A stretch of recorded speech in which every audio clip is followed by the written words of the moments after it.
Guys, स्वागत है आप सभी का आपके अपने चैनल रणवीर अमित शर्मा में।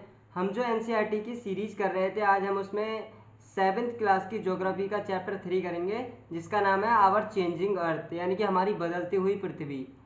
What we are going to study in this chapter, यानी कि हम इस चैप्टर में क्या क्या पढ़ने वाले हैं, उसकी इंडेक्स मैंने दे रखी है, आप देख लीजिएगा।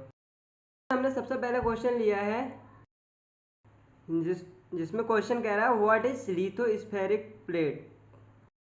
तो आइए जानते हैं क्या होती है हमारी लिथोस्फेरिक प्लेट। अ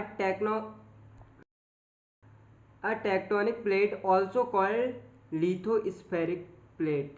होता क्या है, जो टेक्टोनिक प्लेट होती है उसको हम लिथोस्फेरिक प्लेट के नाम से भी जानते हैं। Lithospheric plate is composed of a layer of a oceanic crust और कॉन्टिनेंटल क्रस्ट।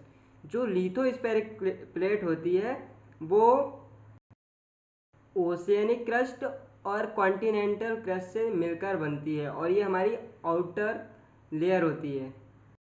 जानते हैं मूवमेंट ऑफ लिथोस्फेरिक प्लेट। जो लिथोस्फेरिक प्लेट है वो किस प्रकार से मूवमेंट करती है, इस बात को हम अब जानते हैं।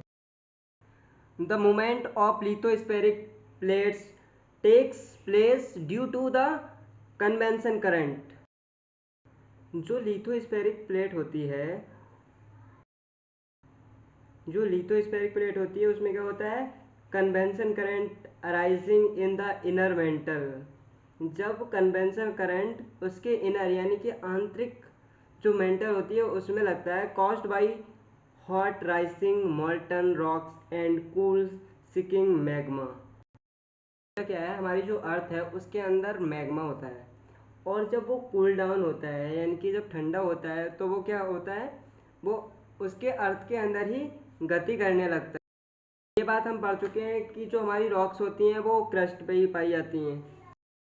तो जैसे जैसे मैग्मा मॉल्टन होके मेल्ट होता है वो मतलब गति करने लगता है, मूवमेंट करने लगता है। उसी के साथ साथ क्या होता है, हमारी जो लिथोस्फेरिक प्लेट होती है वो भी मूवमेंट करने लगती है। The earth movement divided on the basis of force which cause them. अब जो मूवमेंट ऑफ लिथोस्फेरिक प्लेट है on the basis of forces, इसे हमने 2 टाइप्स में डिवाइड किया, 2 भागों में बांटा है। तो वो 2 भाग कौन से हैं? पहला है इंडोजेनिक फोर्स और दूसरा है एक्सोजेनिक फोर्स। आइए एक एक करके जानते हैं क्या होता है इंडोजेनिक फोर्स और क्या होता है एक्सोजेनिक फोर्स। हम जानते हैं एंडोजेनिक फोर्स क्या होते हैं। जो वर्ड है एंडोजेनिक, उसका फॉर्मेशन कैसे हुआ है, तो इसका फॉर्मेशन एंडो प्लस जेनिक से हुआ है, जिसमें एंडो का मीन्स होता है इनसाइड, इनसाइड मतलब आंतरिक, और जेनिक का मतलब होता है ओरिजिन, मतलब जहाँ से वो उगता है, मतलब जहाँ से वो पैदा हुआ है। द फोर्स विच इनसाइड, तो the forces which act inside interior of the earth are called endogenic force. जो फोर्स, जो बल हमारी पृथ्वी के अंदर लग रहे हैं उनको हम क्या कहते हैं, एंडोजेनिक फोर्स कहते हैं, यानी कि आंतरिक बल कहते हैं। सबसे अच्छा एग्जाम्पल जो है वो अर्थ क्यूब है, यानी कि हमारा भूकंप जो होता है, भूकंप आता है पृथ्वी के अंदर ही से तो आता है, पृथ्वी के अंदर से आता है, तभी तो पृथ्वी कांपने लगती है, मतलब कंपन करने लगती है। और इसका दूसरा एग्जाम्पल है वोल्केनो, यानी कि ज्वालामुखी। दूसरा हमारा जो है एक्सोजेनिक फोर्स, कौन सा, एक्सोजेनिक फोर्स यानी कि बाह्य। और इसका जो ओरिजिन हुआ है वर्ड का वो एंडो प्लस जेनिक, जिसमें एक्सो प्लस जेनिक, जिसमें एक्सो का मीन्स होता है आउटसाइड और जेनिक का मतलब होता है ओरिजिन। मतलब हमारी जो पृथ्वी है उसके बाहर जो बल लग रहे हैं उनको हम क्या कहेंगे, एक्सोजेनिक फोर्स कहेंगे। तो इसकी हम डेफिनेशन देख लेते हैं। The force which act on the surface of the earth are called exogenic forces. जो अर्थ है उसकी सरफेस पे जो भी जो फोर्स लग रहे हैं, यानी कि हमारी पृथ्वी के जो बाहरी जो फोर्स लग रहे हैं उसको हम क्या कहते हैं, एक्सोजेनिक फोर्स कहते हैं। इसके सबसे अच्छे जो एग्जाम्पल हैं वो रिवर है, वाइंड है। अब हमारा जो अगला क्वेश्चन है, व्हाट इज अ वोल्केनो। तो वोल्केनो क्या होते हैं, यानी कि जिसे हम ज्वालामुखी कहते हैं हिंदी में। तो हमारी जो पृथ्वी है, जानने से पहले समझते हैं कि वॉल्केनो होते क्या हैं। हिंदी में जिसे ज्वालामुखी के नाम से भी हम जानते हैं। आप सभी ये बात बहुत अच्छे से जानते हैं कि जो हमारी अर्थ है उसके अंदर मैग्मा है, लावा है। और जब वो मैग्मा क्या होता है, कूल डाउन होता है और पृथ्वी कहीं से फट जाती है और वहाँ से क्या होता है, बहुत सारी आग निकलने लगती है, जिसमें हमारे बहुत सारे नेचुरल गैसें, रॉक्स, लावा, ये सब निकलता है। तो उसको ही हम क्या कहते हैं, वो ज्वालामुखी कहते हैं, यानी कि वॉल्केनो कहते हैं। अब इसकी हम डेफिनेशन पढ़ लेते हैं। A volcano is a opening on the earth crust from where molten lava, rocks and natural gases comes out. क्या होता है, जो आपको बताया, हमारी जो अर्थ है उसकी जो सतह है वो एक जगह से क्या होती है, खुल जाती है, यानी कि फट जाती है। और वहाँ से क्या है, बहुत सारा लावा और रॉक्स, नेचुरल गैसें निकलने लगती हैं, जिसको हम क्या कहते हैं, वॉल्केनो। हम जानते हैं व्हाट इज अर्थक्वेक, यानी कि भूकंप क्या होता है। जो भूकंप आ जाता है, तो हम जानते हैं भूकंप क्या होता है, जब पृथ्वी हिलने लगती है तो क्या होता है, भूकंप आता है, जानते हैं। अब उसकी प्रॉपर डेफिनेशन जान लेते हैं कि हमारा जो भूकंप होता है, यानी कि जो अर्थक्वेक है, वो क्या होता है। An earthquake is shaking the earth surface caused bye a sudden release energy. क्या होता है, जो अर्थक्वेक होता है या जो भूकंप होता है, वो शेकिंग मतलब कंपन, यानी कि हिलने लगता है। द अर्थ सरफेस होता है, हमारी जो अर्थ होती है उसकी जो ऊपरी सतह है, यानी कि सरफेस है, वो हिलने लगती है अचानक से ही।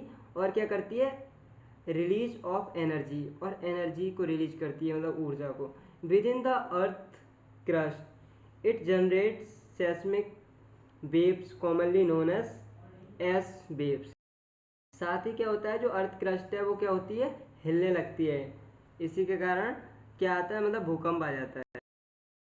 जनरेट सेस्मिक, और ये क्या करती है, सेस्मिक वेव्स को जनरेट करती है, यानी कि पैदा करती है, जिसे हम हिंदी में भूकंपीय तरंगे कहते हैं, commonly known as S wave.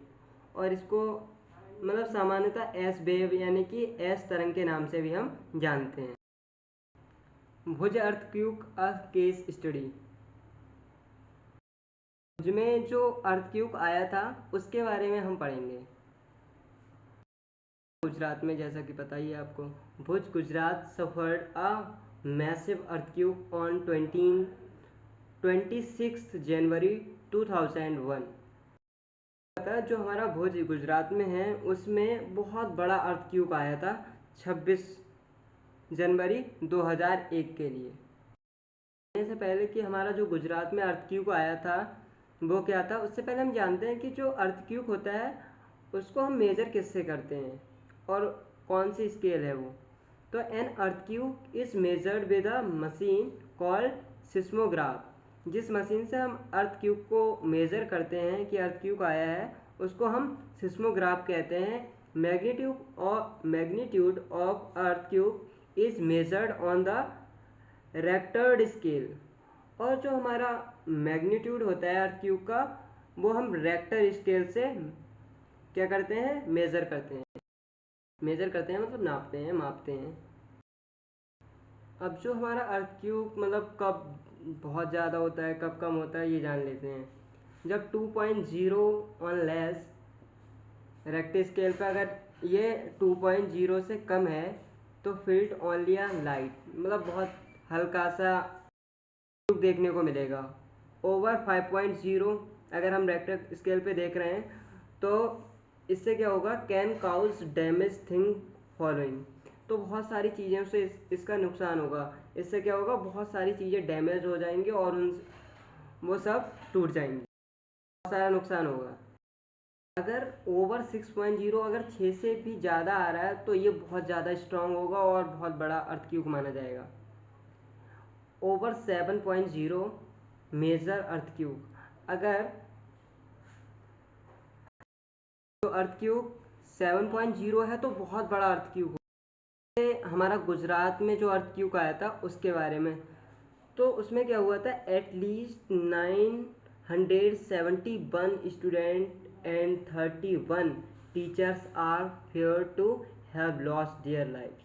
क्या हुआ था, 971 स्टूडेंट यानी कि विद्यार्थी और 31 अध्यापकों ने अपनी जान दे दी थी उस अर्थक्वेक में, मतलब उनकी जान चली गई थी due to earthquake. Following the collapse of school building, क्या हो गया था, जो हमारी मतलब जो वहाँ की गुजरात की स्कूल की बिल्डिंग थी वो गिर गई थी। ये 971 स्टूडेंट और 31 टीचरों की जान चली गई थी।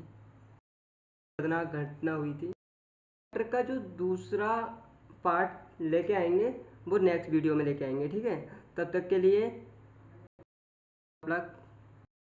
क्योंकि अक्सर सफलता उन्हीं को मिल जाया करती है जो कभी उम्मीद नहीं छोड़ते हैं। इसी के साथ मैं अपना आज का जो लेक्चर है वो फिनिश करता हूँ।